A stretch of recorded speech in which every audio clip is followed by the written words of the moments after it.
Hello and welcome to the Riverside County Registrar of Voters Election Officer Training video. This video is our way of introducing you to the new procedures, tasks, and responsibilities you'll be faced with during the upcoming election to be held on Tuesday, February 5th, 2008. This video will take you through the new laws associated with the primary election. Also, we will discuss the inspector pre-election day process, election eve setup, opening of the polls on election morning, activating a voter card during a primary election, processing regular and provisional paper ballot voters at the polls, and finally closing the polls on election day. But before we get started, I would like to share with you the following. As you undoubtedly know, the election officers who make up the precinct board for each precinct in an election are the most important link to the chain which anchors the electoral process. We are grateful for your commitment to this process and to Riverside County's 700,000 plus voters. The responsibility of training more than 4,000 election volunteers is one we do not take lightly. It is our goal to ensure that you become thoroughly familiar with the policies and procedures which are necessary to conduct a successful election. You are welcome to contact our office at any time for clarification of policies and procedures. We invite you to attend training as often as you wish. We'll now get started and introduce our first process. Attending election officer training. Election officer training is required and mandated by state law. Prior to election officers training, an appointment letter is sent to all inspectors and precinct officers. The letter provides the election officers with their assigned precinct address and phone number. Also, it provides the date and time of the training and the collection center location. If you are an inspector, be sure to communicate with the facility at the number provided on the letter. Also, be sure to communicate with all board members at least 2 weeks prior to the election day. Should the information on the letter be outdated, please contact the Registrar of Voters office for updated information. As you may already be aware, the next election will be the presidential primary election. During a primary election, we issue ballots based on how the voter is registered in the index, and we will discuss this process later in this video. Election Eve equipment setup. Let's take a closer look at the pre-election process. One of the functions that the precinct inspector and the precinct officers perform is the Election Eve setup. The Registrar of Voters will make sure that all 6 paper ballot booths, 1 ADA accessible booth, and 1 electronic voting unit for voters with disabilities or special needs is delivered to each polling place. On election eve, all precinct board members must show up at the polling place for setup of all voting equipment. The inspector will coordinate the time for the election eve setup. Be sure to verify that all equipment you are setting up belongs to your precinct. This is especially important to polling places serving more than 1 precinct, also known as multiple board precincts. Use steps in pages 28 to 32 in your election officer's handbook for setting up your electronic voting unit for voters with special needs. Don't forget to test the unit by powering up the unit to on and verifying that the screen reads "Ready to open official election polls." Turn off the unit when done and leave the unit plugged in. Once all equipment has been set up, call the Registrar of Voters office to report that all setup is complete. The inspector of the board needs to remind all board members to report to their assigned polling place by at least 6:15 a.m. on election morning. Remember, if you have any questions regarding the election eve setup procedures, please contact the Registrar of Voters office for assistance. Election morning. Prior to 7 a.m., the inspector will request that all board members take and sign the Declaration of Election Officer's Oath and sign the payroll sheet before any election day duties are performed. If you must use your own cell phone, $5 will be provided for use of the cell phone number, and you must call the Registrar of Voters office prior to election day to provide the number.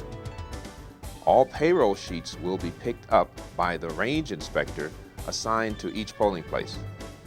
Inspectors may call the Registrar of Voters office 2 weeks prior to election day to obtain the information on the assigned range inspector. On election morning, the inspector and all precinct officers must ensure that the polling place is prepared in time to process the first voter at 7 a.m. In order to accomplish this, the inspector will divide the board into Team 1 and Team 2 and will assign specific duties to each. Team 1 will be responsible for setting up the 6 paper ballot booths, 1 voting unit for voters with disabilities or special needs, and 1 VeriVote printer.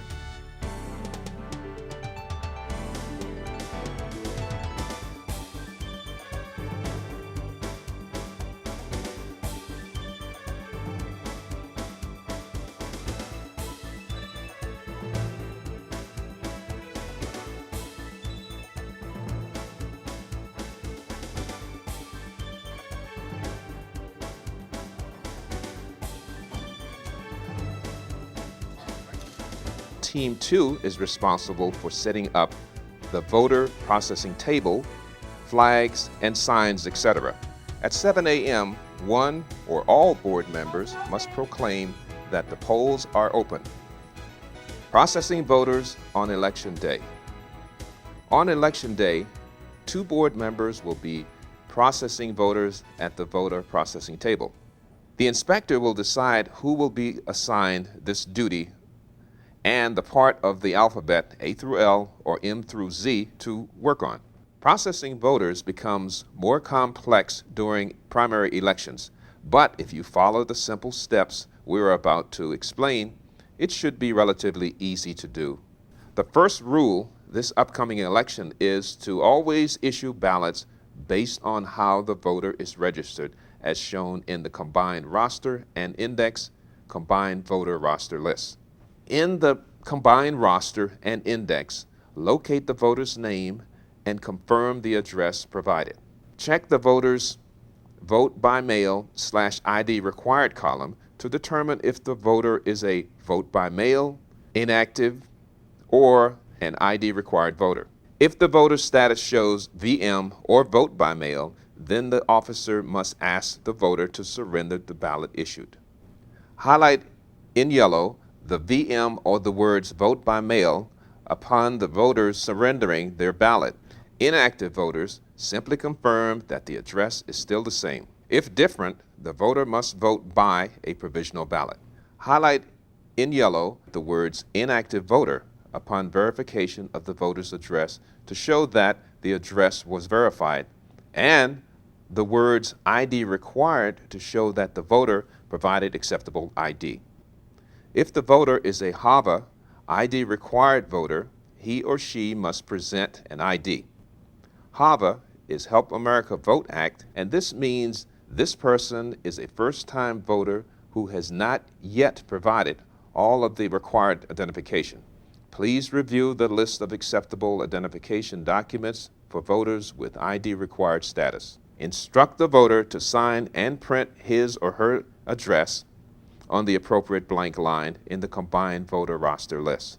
Circle the acronym on the ballot column if a paper ballot is issued, and record the ballot code 1 through 7 from the card activator unit if an electronic ballot is issued to the voter with disabilities or special needs. Beginning with the first voter and each voter thereafter, record the cross-reference number from the combined voter roster list onto the provided yellow Post-it pad.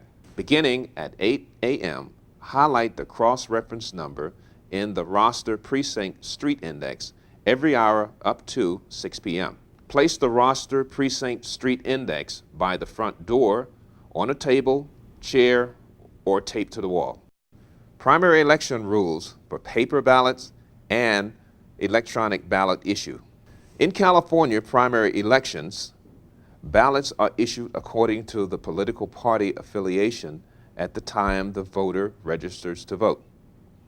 Currently, a voter may choose to affiliate themselves with one of the 6 qualified political parties. The parties include Democrat, Republican, American Independent, Libertarian, Green, and Peace and Freedom.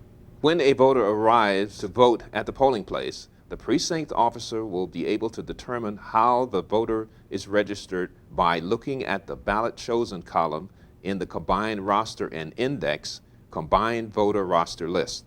Voters registered as not affiliated, as shown in the combined roster list, or with a party not presently qualified in California, such as the Reform Party, Natural Law, or Rock and Roll Party, may choose to vote a ballot from the Democrat or American Independent parties. Refer voters to the primary election ballot issue poster should voters have any questions. Once the voter's eligibility and party affiliation has been confirmed and all of the documentation procedures have been performed, tear a paper ballot from the pad of ballots. Issue the voter the paper ballot and the secrecy sleeve with the appropriate instructions on completing the ballot and offer any additional assistance. All the paper ballot booths have additional instructions that may be used by voters. Instruct the voter to read the instructions at the top of the ballot. Also, remind the voter to connect the arrow to the right of the choice for a candidate or measure. This will ensure that the voter made a valid mark and that the vote will be promptly and accurately recorded. Be sure to issue the voter a black ballpoint pen to mark the ballot. Using anything but a black ballpoint pen may delay the prompt and accurate recording of your vote. If the voter makes a mistake, instruct the voters not to attempt to erase or scribble out their choices. Instead, have the voter return the ballot to one of the precinct board members. Be sure to write on the ballot the word spoil and drop the ballot into the blue ballot box. If the voter is entering a write-in vote, instruct the voters to locate the blank line under the list of candidates. Have the voter connect the arrow beside the blank line and clearly write in the name of the write-in candidate on the blank line. Only qualified write-in candidates will be counted. Once the voter has completed marking their selections on the ballot, he or she must remove and keep the top stub and place the ballot in the blue ballot box. Remind the voter not to drop the secrecy sleeve into the ballot box. The secrecy sleeve must be returned to an election officer. Issuing an electronic ballot to voters with disabilities or special needs requesting to use the electronic voting unit. If a voter with disabilities or special needs requests to use the electronic voting unit, activate the voter card using the following steps. Take a voter card from the box.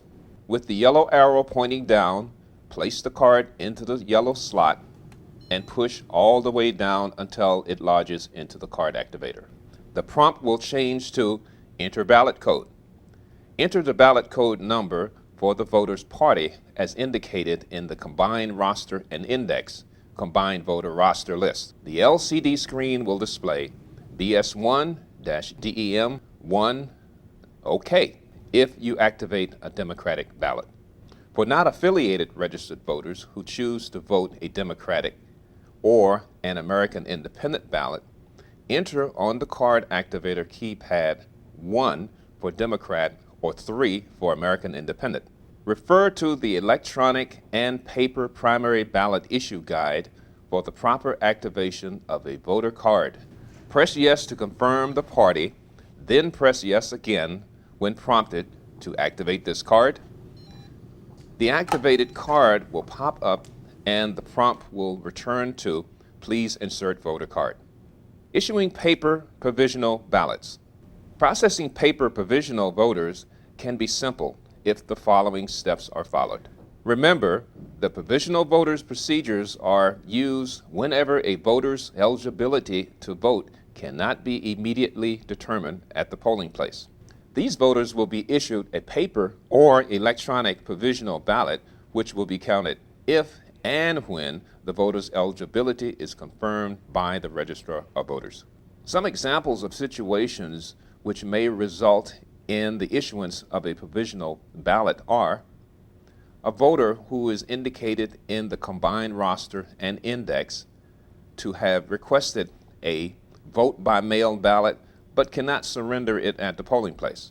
A voter whose name is not in the combined roster and index but who has arrived at your polling place too late in the day, usually after 7 p.m., to be redirected to the appropriate polling place.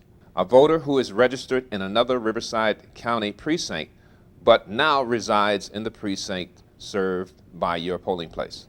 And a voter who demands to be issued a provisional ballot.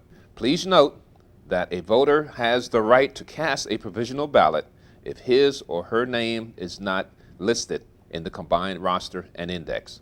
Never turn a voter away.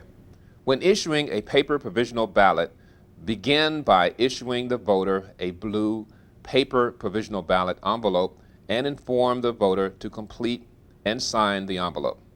Also have the voter signed in the paper provisional voter only blue roster located in the paper/electronic provisional voter roster.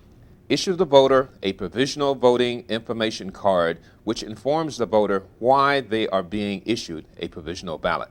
Tear from the pad of ballots the ballot with the appropriate party with all necessary instructions on how to complete the paper ballot. Send the voter to a voting booth. Have the voter tear off and keep the stub from the envelope. The stub contains a reference number which can be used by the voter to call or log on to the web to determine whether or not their provisional ballot was counted. Be sure to instruct the voter to fold the ballot and place into the envelope. The voter must seal the envelope and drop it into the ballot box. Issuing an electronic provisional ballot for voters with disabilities or special needs. To issue an electronic provisional ballot to a voter with disabilities or special needs requesting to vote on the electronic voting unit, begin by retrieving the paper electronic provisional voters roster.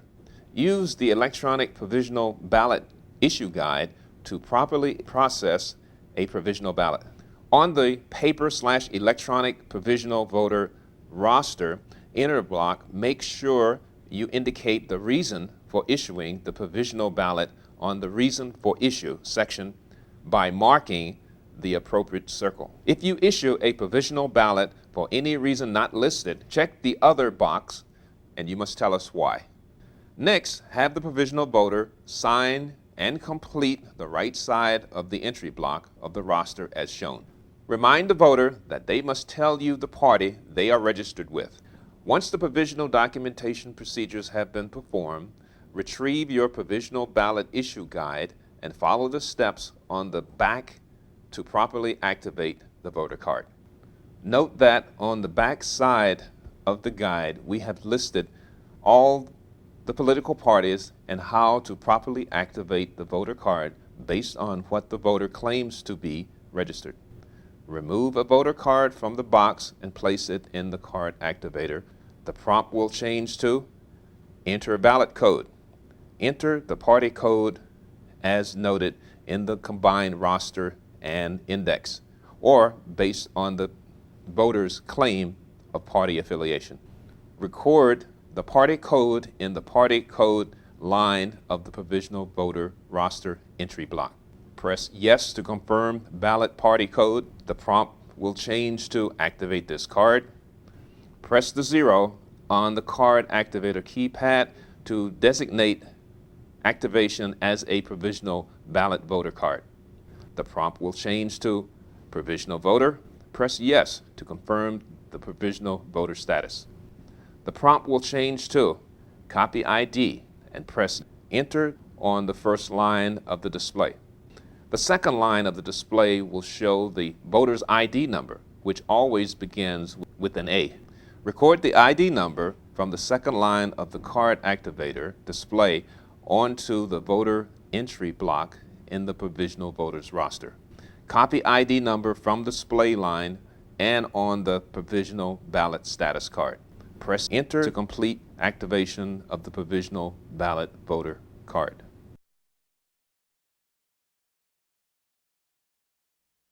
Closing the polls. At 8:00 p.m., one or all of the board members must go to the door of the room where voters were casting ballots and proclaim the polls are closed.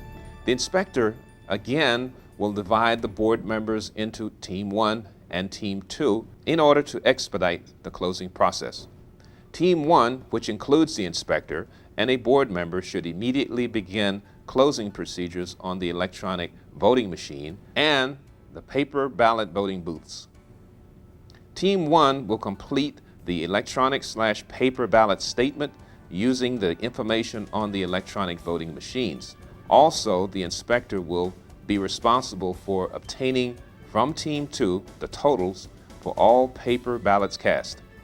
Be sure to complete the electronic roster accounting section for all your electronic signatures and the paper roster accounting section for all paper ballot signatures.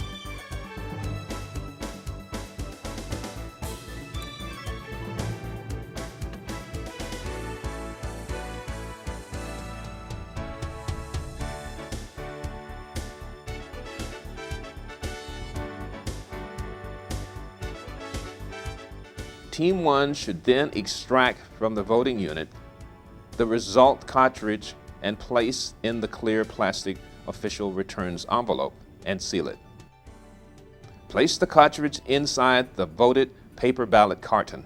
The inspector must apply to the ballot transport carton the completed and signed tamper-proof seal.